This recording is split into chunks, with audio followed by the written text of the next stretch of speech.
Alright, so good morning sa inyo lahat. So, nandito pa rin tayo sa Narritos Beach Resort. So, alas 7 na ng umaga. So, bagong gising lang. Ayun o. Sa ngayon po, inililinisan na yung mga pools dito. So, kagabi pala, ay may nangyari dito birthday celebration and proposal ng isang magkasintahan. Hindi na namin napanood kasi tulog na kami. Kasi nag-propose daw alas 12 ng hating gabi. So yun, papakita ko sa inyo ang labas ng Narritos Beach Resort. So, dito sa karagatan na lugar. So, iharap natin ang camera para mas makita ninyo ang lugar na to. Alright, so nandito tayo ngayon sa mismong karagatan, dito lang sa labas ng Narritos Beach Resort. Yun, kung makikita nyo, low tide po ngayon ang karagatan. So, kahapon, pagpunta namin dito, yung tubig hanggang dyan sa may kulay berdeng yan. Ngayong umaga, since low tide, sagad hanggang doon. So pati rin doon.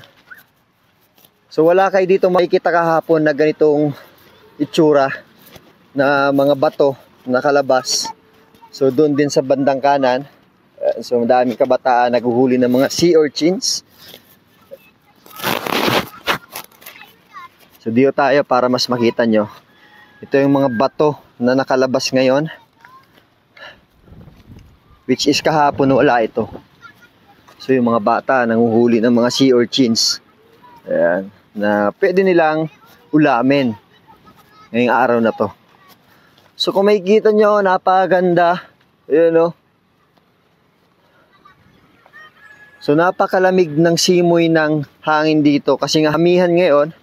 So talagang yung tubig maalon at napakalamig. So pupunta tayo doon sa mga bata naguhuli ng mga sea urchins. Yun o, kung makikita nyo to. Yun o. Ha? Kuha natin. Yes.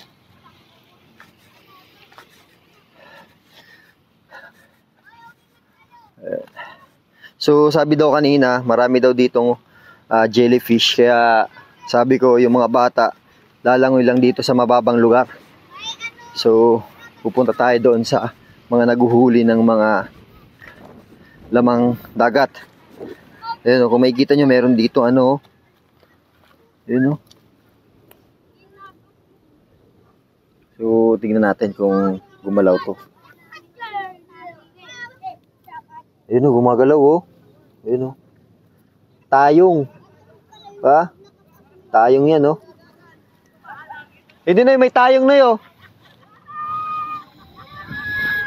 Ayun o. Ba inuhuli niya yan? Hindi. O, diba? Pero ginagawang ulam yan o. Nakakamatay po kasi yan. Nakakamatay ba yan? Oo. Pag natapakan yung mga patusok yan. Ah. Yung malaki lang po. Ito, mga tayong dami dito. Ito. Ayun o. Mga tayong o. Ito, ano to? Ano to, Noy? Ano to? Uy, tayong dami dito. So, hindi ko alam kung... Ano ba, jellyfish? May crab doon! Galawin mo nga to. Bato lang yan to. Bato. May crab doon! So, ito yung tubig. Ayan, sa bandang kabila ng bundok na yan, yan na po yung bayan ng Bula, Camarines Sur. So, dito tayo sa naguhuli ng mga lamang dagat para mas makita natin kung anong yung nahuhuli nila ngayon. Ha? So dito, iba't ibang mga resort.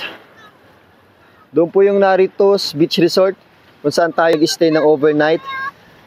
So, salamat ng marami sa owner ng Narritos Beach Resort.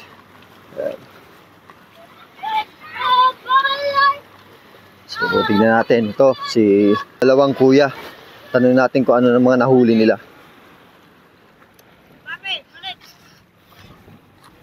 Ayan o. Oh, may lambat pa nga silang ginagamit dito. Kung makikita nyo, yung mga bato, nandito na. Yung mga iba't ibang bato sa dagat. Ayan o. Gaya nito. So, hindi natin siya mapupuntahan Kasi tubig na yan. Tapos hindi natin alam, baka may tayong dyan na napakalaki. Gaya nun, no, tayong yun, no. Ayun, tayong yun. Yung itim na tinuturo ko. Yung napakatalim yan. Matagal yan mawala sa paa. So doon tayo na lang.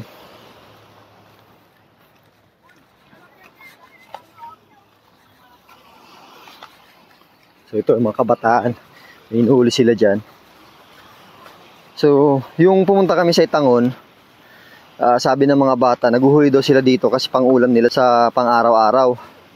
So, pumupunta sila dito bandang alas 4 ng umaga. So, ito yung gusto kong tignan, yung mga naguhuli dito ng laman dagat. Kaso malayo si kuya. So, tignan lang natin kung kaya natin abutin. Kasi, medyo dapat maraming apakan eh. Dito tayo. Ayun, naguhuli sila. May lambat silang ginagamit. At tapos yung nilalagyan. So, gusto ko sana makita. Pero maya baka umawante yan. Makikita natin dyan mga inuli nila.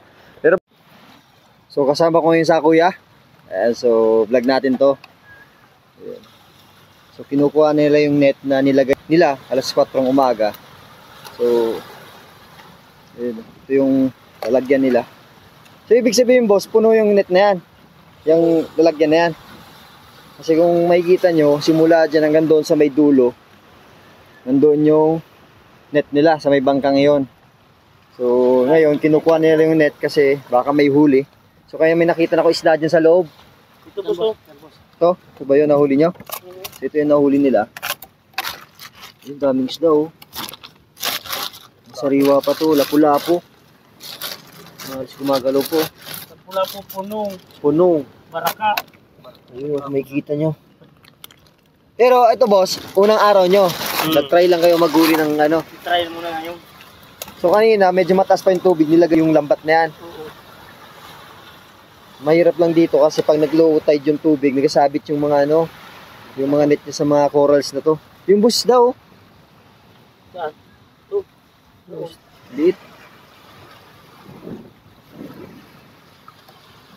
So ito mga tayong yan, oh. Di ba boss kinakain to, yung laman yan? Hindi. Hindi. Yung isang ano, ang klase niya. Yan o, swaki. Ah, yan ba? Yan ang kinakain. Ito nakakalason to. Oo. Sakit yan. Oo nga, haba ng mga tinik niya, no? So, dapat, boss, yung paghuli nyo, binablog nyo. Sayang naman, eh. Kasi tingnan, mahirap kasi simula doon, kinukuha nila yung lambat, nagsabit-sabit to sa mga corals na to. Ito yung boss, nagpapahirap sa ninyo. Oo. Kasi talagang mahirap naman talaga ditong kunin. Gaya niyan, no? Sabit dito sa may batong ito. Sabit-sabit na dyan sa ano. Sabit na. Corals. So, mga halos ilang oras yan, boss?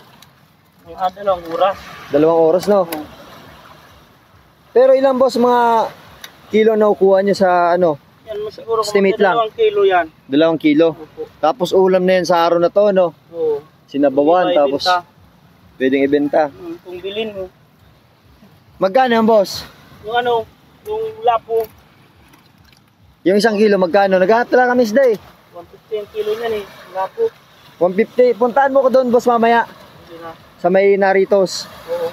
Bibili kami ng ulam. Pang sinabawan mamayang gabi. Yan, sabawan. Paksiw. So, Ganito kasi, pangulam naman namin, oh, ganitong isdaw. Tawag Ayan. dito sa amin, punong. ito, punong, oh. Bulit nina niyang punong. Yung sariwang-sariwa, oh. Nasawa niya pinang. Kala nyo, maraming nahuhuli ng mga pangingisda dito sa, alam mo, simula dito hanggang doon, wala kayong makikita ang isda. Ay, paikot yan hanggang doon. Dito po sa ano, Ha? Pagirap na, wala na isda dito sa balatan. Pagirap na. Lalo na amihan ngayon, no, maalon. So, simula alas 4, nandito na sila. Yung ano boss, yung mga coral, so tingnan mo. Kaya nga, eh. Tingnan mo, mga kulay. Puti na, inaano ng mga namamana paggabi. May mga dalang, ano, florok. Sinisira yung mga coral, tingnan mo. Kulay. Ano yung Clorox? Oo. Yung panglaba. Ah, panlaba? Oo, yung Bakit? panglaba. Pag ni, Ano yung pag lasa yung mga inaano, isda? Oo. mahihilo yung isda. Oh. Kaya pala yung mga corals dito, sira-sira na. Oh, tingnan mo, kulay puti, no? Ano yung iba din yung mga mangingisda yan, no? O yung mga namamana paggabi. Yung mga dalang Ayaw na mamana. Karamihan, mga taga-dulok. Imbis may titiran pa yung mga isda dito, wala na. Daming tayong dito. Siguro mga 20 tayong kunan dito. Tapos sa iba't ibang mga butas Yung ano nga namin yan sa barangay. barangay. Para maksyonan yung mga nito, mga namamana ng hihilo ng mga Oh, makikita nyo, ang hirap naman talagang tanggalin, no? sa amin, lambat lang naman yung dadaan lang dito eh. Sila talagang ginagawa nilang, Illegal. illegal. Tingnan mo mga corals oh. Mga Wala na, putik sira-sira na nga, oh. Ayun, oh. Yung iba nga, malambot na. Pero mataga rito lang kayo, boss, sa Kugit. Diyan kami. Dyan lang. Hindi pa sila nangangatian. Nandito pa lang sila, hanggang doon, sa may dulong yon. Ayun, oh. Kaya ganito kahirap yung paghahanap buhay dito sa dagat. Akala nyo mabilis lang, akala nyo sobrang dami ang isda dito sa dagat. Ano yan, madadali lang eh. Huli ng isda. Maraming isda sa gitna, pero malalim. Sa ibabaw na parte wala. Makikita nyo dapat kung marami pang isda dito, maraming huli din yan. Oh. Kaso yun, yung distansya, simula nung may nakita ko isda dito, malayo na. Ha? Hindi natin alam kung may isda pa rin doon sa wala na? At talagang tatanggalin nyo na lang yung Kukunin na lang namin yung fishing net. Sabi, no? Tawag dito sa amin, funky. Mahirap din pala talaga dito sa, Pero at least dito, di na kayo bibili ng pang-araw-araw, no? Nahuli na dito sa dagat. Pag siniserte, may pang-gin pa. May pang-gin pa. Ito yung blagan ka. Ibis niya pakalpagas pang-gin. So dito malaki na tayo. Ito yung pahirap sa sa mga pumupunta dito sa mga iba't ibang resort dito sa lugar na to. Oo. Lalo sa mga bata, matagal matanggal yan sa paa. Nagpulumpatian. Sabi nga daw nila, dapat ihi yung gamot dyan. Ihi ng tao. Para mawala. Kalamansi. So yun, may isda doon. No? Kung makikita ninyo, simula dito, hanggang doon. Hanggang doon na yung isda. So napakalayo. Simula kami doon, oh. Simula, no? Saan doon? Sa baba. So, Doon sa may buhangin na yun. doon sa may buhangin na yon, simula sila doon, paikot. Namin dito. Pinaikot dito yung fishing net. Ayun, no? Tapos hanggang doon pa din sa dulong yon. So, ito kahirap. Lalo na pag nag-low tide na siya, syempre kung nila yung fishing net, mahirap nagsabit-sabit na dito sa mga corals na to.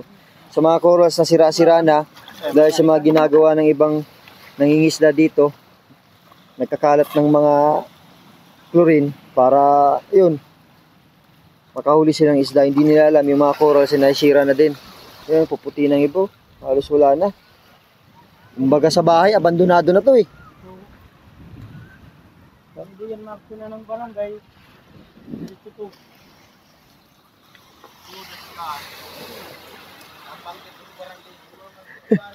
Ayun, isda doon. Ayun, nahuli nila sa plastic, marami. Talaga aksyonan nila. Mga para mga nag-illegal. Pero boss, pag ano ng mga illegal na paghuhuli, nakakarami sila dito. Siguro. Ay, nilalaki na lang yung isda eh. Tapos gabi sila naghuhuli dito, mga anong oras? Minsan nga, magdamag eh. Ayun, may isda pa doon. So, mamaya bibili tayong isda. So napakalayo pa. Halos silang metro pa yan. Hanggang doon sa may buhangin na yon, pinaikot nila. So kasi mamaya, anong oras tapos tataas ang tubig nito? Mga alas. Alas 10. Hirap din, no? Ayun, no? Hanggang doon yung mga corals. Malaking bato. Ganito pala talaga yung ano dito sa dagat na to. So pag nag-low tide, kita yung mga corals. Pag may high tide, wala na. Malalim na dito sa lugar na to. Andun, oh. Tapos yung ba sinasabing Amisola dito? Animasula. Animasola, ilang oras yung biyahe? 2 hours. 2 hours? Mga 2 to 3. Depende sa bangka. Mga arte lang. Ano, yun ba yung bangka? Yun ba yung bundok na yan? Oo. Malayo nga. Wait, Arte lang ka. Hindi, sabi nung may-ari, dapat daw umalis kami dito alas 4. Tapos Oo. hindi malakas. Para hindi kayo Tapos ng alon dito. Nakakailo yan. Dapat sa ganito, maraming isda dito mahuhuli. Kaso ngayon wala na eh. Dahil nga wala na matiran yung mga isda dito. Makita yung bahay nila, sira-sira na oh. Minsan may mga dala silang lalagyan. Pag may nakita silang isda pa nandito sa butas, sinusumpit nila ng yung lalagyan nila. Di lang, pati yung taong naglalangoy dito. Ito yung isda sa loob. Buhay po. Kita nga. So hanggang doon sa dulo. Napakalayo pa nila. Siguro mga anong oras kayo boss makatapos dyan? Naman. Bagay tulong-tulong naman sila dito. 4. So ito yung ganda ng dagat dito sa Balatan, Camarines Sur. Yung bundok. So yun, paalam na kami. Kaya sa mga nanguhuli ng isda dito, lalo yung mga illegal, awa naman kayo. Lalo na ititira sa kanila dito pag itong oras. Patay ng pamilya. Wala na makain. So yun, mag-almusal na muna tayo doon sa resort. Tapos, bigyan tayong isda mamaya kasi dadaan naman ako niyan doon sa resort na yon. So bigyan tayo ng isda nila. Para may pang-ulam tayo mamayang gabi. Let's go!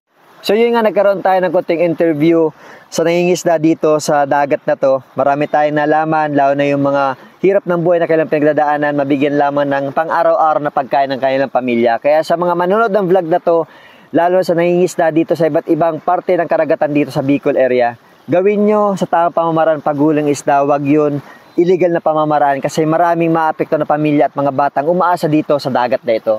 So konting paalala lamang, yun, all goods tayo. So kung makikita nyo, napaganda ang karagatan dito sa Balatan, Camarines Sur. Alright? So magandang tanghali sa inyo lahat. Si Papa AJ to. Peace out.